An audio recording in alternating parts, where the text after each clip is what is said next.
अहमदाबाद में फिर दोहराया गया नफरत का कारनामा, पीड़ित परिवार की जुबानी पूरी कहानी।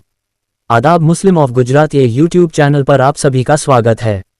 अहमदाबाद में एक बार फिर नफरत फैलाने वाले लोगों का कारनामा सामने आया है। शहर के एक इलाके में रहने वाले एक मुस्लिम परिवार ने सभी सरकारी नियमों का पालन करते हुए पूरी कानूनी प्रक्रिया अपनाकर एक मकान खरीदा। लेकिन अफसोस की बात यह है कि यह परिवार आज भी अपने ही घर में चैन की जिंदगी नहीं जी पा रहा है। पीड़ित परिवार का आरोप है कि हिंदू धर्म के कुछ कट्टरवादी सोच वाले लोग उन्हें घर में रहने नहीं दे रहे हैं। बार बार धमकाने, झगड़ा करने और घर खाली कराने का दबाव बनाने जैसी घटनाएं लगातार हो रही हैं। परिवार ने कई बार पुलिस से शिकायत की, लेकिन उनका कहना है कि पुलिस खामोश है और कोई कार्रवाई नहीं कर रही। परिवार के सदस्यों ने बताया कि वे सिर्फ शांति और समानता के साथ अपने घर में रहना चाहते हैं। उन्होंने कहा, हमने सरकारी नियमों के मुताबिक पूरा कानूनी प्रोसेस पूरा किया, टैक्स भरा, रजिस्ट्री करवाई, सब कुछ नियम से किया, लेकिन इसके बावजूद हमें अपने ही घर में सुरक्षित महसूस नहीं होने दिया जा रहा है। ये घटना न सिर्फ प्रशासनिक व्यवस्था पर सवाल खड़े करती है, बल्कि समाज में बढ़ती नफरत और धार्मिक कट्टरता का दर्दनाक उदाहरण भी है। पीड़ित परिवार ने न्याय की गुहार लगाई है और उम्मीद जताई है कि संबंधित अधिकारी जल्द कार्रवाई करेंगे ताकि वे शांति से अपने घर में रह सकें। आपका नाम? जी, मेरा नाम शेख सना है जी। इन्होंने एक मिल्कियत ली है, ये मैडम ने, ये मेरी कज़न है। तो ये वहाँ से 3 महीने से उनके आना जाना है, मतलब वो वहाँ रहती हैं। उन्हें इतना सताया जाता है।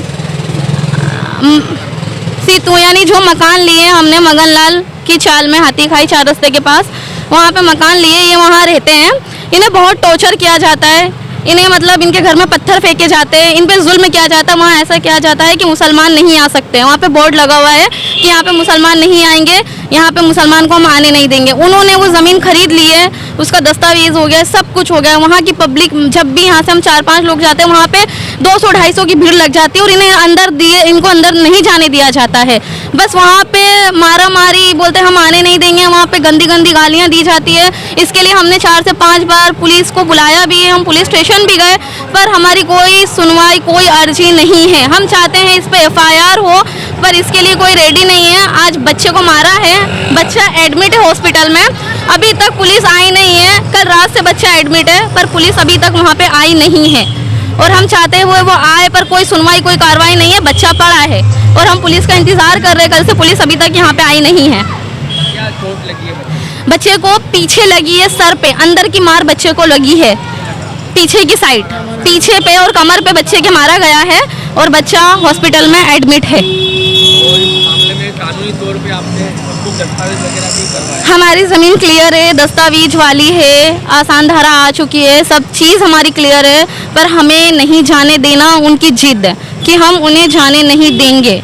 ये उन्होंने जिद करके रखे हैं कि हम कोई भी हालत में आने नहीं देंगे। जो मालिक है वो भी राजी है आपको मकान देने में और सोसाइटी के लोग भी, दूसरे लोग उनका विरोध है, बाकी जो सोसाइटी में उनका कोई विरोध नहीं। मालिक से हमने जगह ली है, मालिक ने हमें जगह दे दी, हंसी खुशी राजी से दस्तावेज के साथ जगह दे दी है। पर वहाँ के लोग हैं, वो कहते हैं हम इन्हें आने नहीं देंगे। तुमने हमसे पूछ के क्यों नहीं लिए मिल्कियत? वहाँ की कुछ जो है, कुछ गुंडा लोग, उन लोग ने इस तरह उनकी बीवियाँ, उनकी औरतें, और वो इस तरह टॉर्चर करती हैं। मतलब कहने का ऐसा है कि वो चाहते हैं कि हम वहाँ पे आए ना, कोई भी हालत में हमें आने देना नहीं चाहती हैं। हर रोज़ का मसला है ये, कभी कुछ लोग होते, कभी कुछ लोग होते, कभी किसी तरीके से परेशान किया जाता है, कभी किसी तरीके से। हमें हर तरीके से परेशान किया जा रहा है, टॉर्चर किया जाता है। हम चाहते हैं इस पे कार्रवाई हो, हमारी सुनवाई हो। हम कहाँ जाएं, क्या करें? आज लास्ट मजबूरन हमें यहाँ आना पड़ा क्योंकि हमारी कोई भी सुनवाई नहीं हो रही है और ना हमको कोई आगे कुछ नज़र आ रहा है। परेशान हो गए हम इस चीज़ से। हमने पैसे दिए, जगह लिए, इसमें हमारा हक है, हमें अपना हक चाहिए। कब से चल रहा है ये मामला? ये 3 महीने से मामला चल रहा है। 3 महीने में हम जब भी जाते हैं, कुछ ना कुछ लेके ये मामला होते ही रहता है। चाहे हम कुछ भी कर ले, कैसे भी कर ले, प्यार से समझा ले, मोहब्बत से समझा ले, कुछ नहीं होता है। गालियाँ इतनी गंदी दी जाती है, हमें इतना गंदा कहा जाता है। हम सुन के चुपचाप वहाँ से आ जाते हैं। और ये उस घर में रहती हैं, इनसे पूछे इनके साथ क्या हुआ है। हम जब भी जाते हैं हमको पत्थरबाजी करते हैं, जैसा फिर टीवी भी सब फोड़ दिए हैं। नहीं, कल हम जो गए थे सब बच्चों को, यानी हाँ तोड़-फोड़ भी गए, टीवी भी फोड़ दिए और बच्चों को कल मार के इतना हमारे हॉस्पिटल में दाखिल करना पड़ा बच्चों को। इसका कंप्लेन हुआ था पहले भी? नहीं, कंप्लेन किया था? हाँ हुआ था। तब कोई कार्रवाई नहीं हुआ, कुछ भी नहीं हुआ।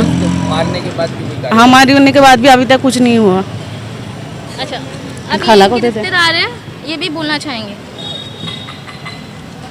क्या कहो? माथे भारी इंसान है, गुंडे, डर लगता है, सेफ्टी नहीं है हम लोगों की, मारा है हम लोगों को,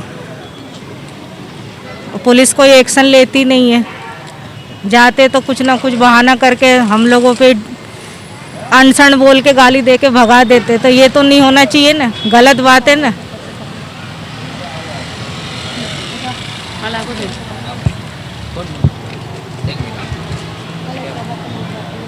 सर हमारी जगह है, हमें आने नहीं दिया जाता है, हम आने को बोलते हैं वो पत्थर मारते हैं, गालियां देते हैं गंदी गंदी, हमारी मिलकतें हैं, हमारी मिलकत पे हमें घुसना नहीं दिया जाता है, हमारे घर की औरतों को गंदी गंदी गाली दी जाती है, हमारे घर के जेंट्सों को गंदी गंदी गाली दी जाती है, और हमेशा से यही चीज़ करते आ रहे हैं लोग, 3 महीने से यही चीज़ कर रहे हैं रेगुलर ही लोग, जब हम जाते हैं तब कोई ना कोई इशू बना देते हैं लोग। और दुख ये कि पुलिस ने भी कंप्लेंट जी, दुख यही है, पुलिस को जब देते हैं तब वो कुछ भी नहीं बोलती है, पुलिस कोई भी एक्शन नहीं ले रही है हमारी प्रॉब्लम को लेके, वो सिर्फ बात टाल देते हैं बस, और कुछ भी नहीं करते हैं। आप लोगों को एक बात तो शायद पता हो तो कि इसके पहले गोमतीपुर में सानिया नाम की बच्ची ने इसी मामले के चलते आत्महत्या करनी पड़ी थी उसको, आसान धारा के मामले में उन्होंने भी मकान लिया था गोमतीपुर में किसी हिंदू सोसाइटी में। तो जब कानून ही सपोर्ट नहीं करेगा तो हम क्या करेंगे? इस तरह एक एक करके आत्महत्या ही करनी पड़ेगी, और क्या करेगा बंदा लास्ट में? आज लड़का आया है चोट लग के, कल शायद वो मर के आएगा, और क्या होगी? जान जाएगी उसकी। इस तरह सपोर्ट नहीं मिलेगा तो हमें जान गंवानी पड़ेगी। भाई मेरा पोता है, उसको इतना मारा है कि कुछ कहने की बात नहीं। मैं तो बारगाम थी, मेरे को सुबह चली, सवार हूँ आविद हिंदी, सुबह में आई तो मेरे को मालूम पड़ा मैं सीधी दवाखाना है। छोकरा मेरे को देख कर रोने लग गया कि दादी ऐसा हो दादी, तो मेरे खुद को रोना आ गया। तो ऐसा जुल्म क्यों कर रहा है हमारे ऊपर? क्या हमने उनका बिगाड़ा है? हम तो हक का पैसा दे के लिए ना, ऐसे तो हमने लिए नहीं है। और ना पुलिस कार्रवाई करती है ना कोई दूसरे कार्रवाई करते, आखिर क्या है इसका? कुछ मसला तो निकालना चाहिए ना। जब पुलिस थाना में एप्लीकेशन नहीं दी गई, कार्रवाई नहीं हुई, तो आप डीसीपी ऑफिस जा सकते थे, तो उसको लेकर आगे कोई उच्च अधिकारी को आपने इसकी मांग की न्याय के लिए?